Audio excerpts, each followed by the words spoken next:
Bismillahirrahmanirrahim. Assalamualaikum warahmatullahi wabarakatuh. Alhamdulillahirabbil alamin.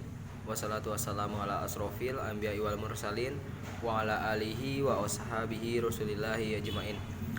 Puji syukur kita ucapkan kepada Allah Subhanahu wa taala yang mana telah melimpahkan rahmat dan hidayah kepada kita semua sehingga kita diberikan kesehatan, kelancaran urusan yang diberikan oleh Allah Subhanahu wa taala.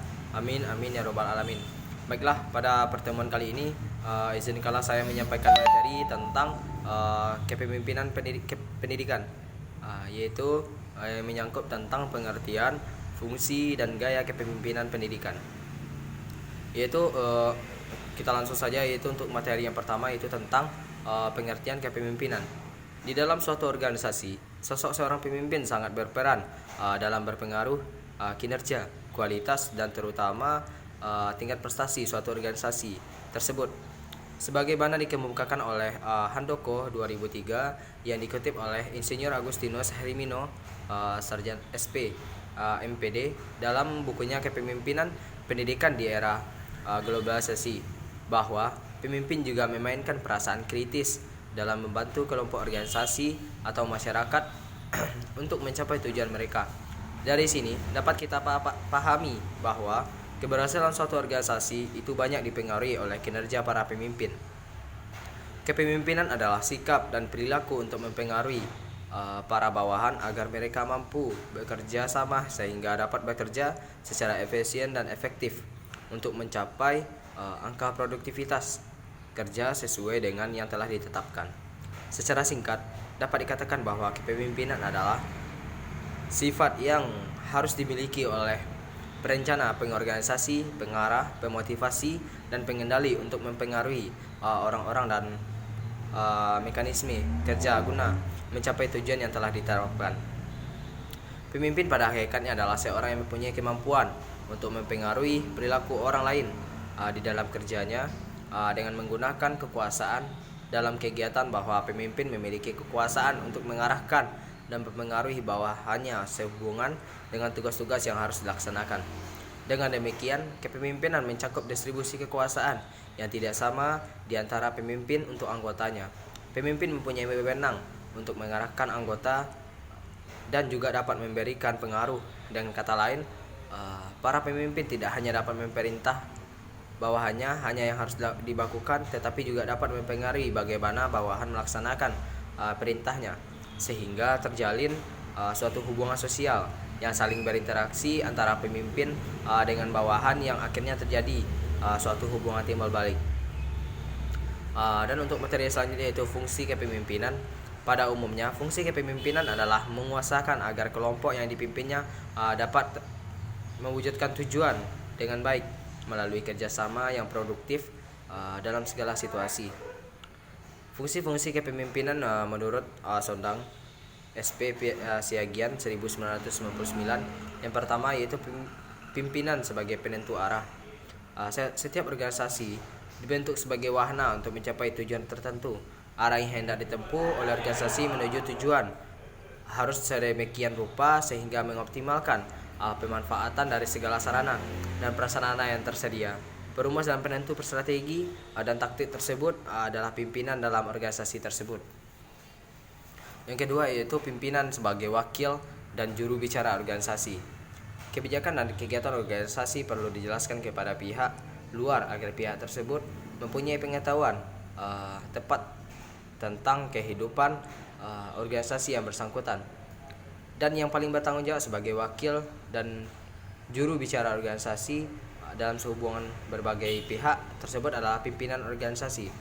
Pimpinan perlu mengetahui keputusan lain yang telah dibuat oleh pimpinan yang lebih rendah, serta pengetahuan tentang berbagai kegiatan yang berlangsung dalam organisasi sebagai pelaksanaan dari berbagai keputusan yang telah diambil. Ketiga yaitu pimpinan sebagai komunikator yang efektif. Pemeliharaan hubungan baik keluar maupun ke dalam dilakukan antara sesama anggota dalam suatu organisasi. Dimungkinkan karena komunikasi yang efektif. Komunikasi sangat diperlukan pimpinan dalam komunikasi atau penyampaian dalam suatu keputusan dalam rangka pengendalian dan pengawasan pengarahan bawahan dan penyampaian informasi kepada pihak lain. Yang keempat, pimpinan sebagai mediator. Dalam kehidupan organisasional selalu ada saja situasi konflik yang harus diatasi, baik dalam hubungan keluar maupun di dalam hubungan ke dalam organisasi. Fungsi pimpinan sebagai mediator dalam hal ini difokuskan pada penyelesaian suatu konflik yang mungkin timbul dalam organisasi. Yang kelima, ada pimpinan sebagai integrator. Adanya pembagian tugas, sistem alokasi daya, dana, dan tenaga, serta diperlukan spesialisasi pengetahuan dan keterampilan dapat menimbulkan sikap, perilaku, dan tindakan yang berkotak-kotak. Oleh karena itu, diperlukan integrator, terutama pada hierarki puncak, yaitu pimpinan. Hanya pimpinanlah yang berada di atas semua orang, semua satuan kerja yang memungkinkannya menjalankan peranan aktif atau integratif yang didasarkan pada pendekatan yang holistik.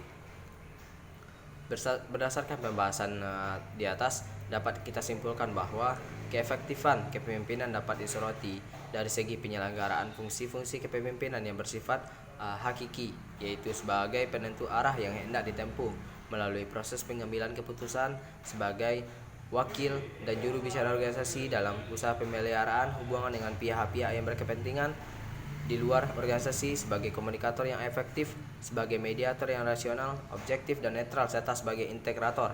Dan fungsi-fungsi kepemimpinan tersebut, seorang pemimpin dapat menggerakkan, mengarahkan, dan mempengaruhi bawahannya.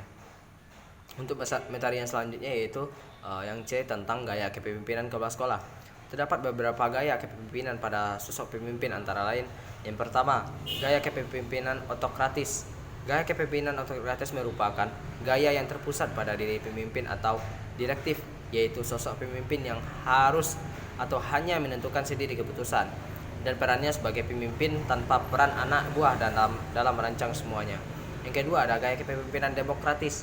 Gaya kepemimpinan demokratis adalah suatu kemampuan dalam mempengaruhi orang lain agar dapat bersedia untuk bekerja sama dalam mencapai tujuan yang telah atau yang sudah ditetapkan dengan berbagai cara atau kegiatan yang dapat dilakukan di mana ditentukan bersama antara bawahan dan pimpinan. Yang ketiga, ada gaya kepemimpinan delegatif. Gaya kepemimpinan delegatif memiliki ciri-ciri, yaitu pemimpin akan jarang dalam memberikan arahan, membuat keputusan diserahkan kepada bawahan, dan anggota organisasi tersebut diarahkan bisa menyelesaikan segala permasalahan sendiri. Yang keempat, ada gaya kepemimpinan birokratis. Gaya kepemimpinan ini dilukiskan dengan pernyataan memimpin berdasarkan adanya peraturan.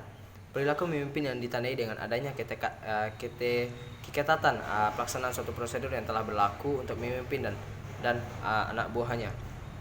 Yang kelima, ada gaya kepemimpinan laissez-faire. Yang ketujuh, ada gaya kepemimpinan karismatis. Yang kedelapan, ada gaya kepemimpinan otoriter atau authoritarian. Yang ke-8 ada gaya kepemimpinan diplomatis. Yang ke-9 ada gaya kepemimpinan moralis. Yang ke-10 ada gaya kepemimpinan administratif. Yang ke-11 ada gaya kepemimpinan analitis. Yang ke-12 ada gaya kepemimpinan asertif. Yang ke-13 ada gaya kepemimpinan entrepreneur. Yang ke-4 ada gaya kepemimpinan visioner. Yang ke-15 ada gaya kepemimpinan situasional. Yang ke-16 itu gaya kepemimpinan militaristik. Bahwasanya di dalam tipe pemimpinan seperti ini sangatlah mirip dengan tipe pemimpin yang otoriter, yang merupakan tipe pemimpin yang senantiasa bertindak sebagai diktator terhadap para anggota kelompoknya. Baiklah, pada kesimpulan materi yang saya sampaikan, yaitu kepemimpinan adalah sikap dan perilaku untuk mempengaruhi para bawahan agar mampu bekerja sama sehingga dapat bekerja secara lebih efisien dan efektif untuk mencapai angka produktivitas kerja sesuai dengan yang telah ditetapkan. Secara singkat, dapat dikatakan bahwa kepemimpinan adalah sifat yang harus dimiliki oleh perencana, pengorganisasi, pengarah, pemotivasi, dan pengendali untuk mempengaruhi orang-orang yang dan mekanisme kerja guna mampu mencapai tujuan yang telah ditetapkan. Baiklah, itulah materi yang bisa saya sampaikan. Kalau ada kekurangan atau kesalahan mohon dimaafkan. Wabillahi taufiq wal hidayah. Wassalamualaikum warahmatullahi wabarakatuh.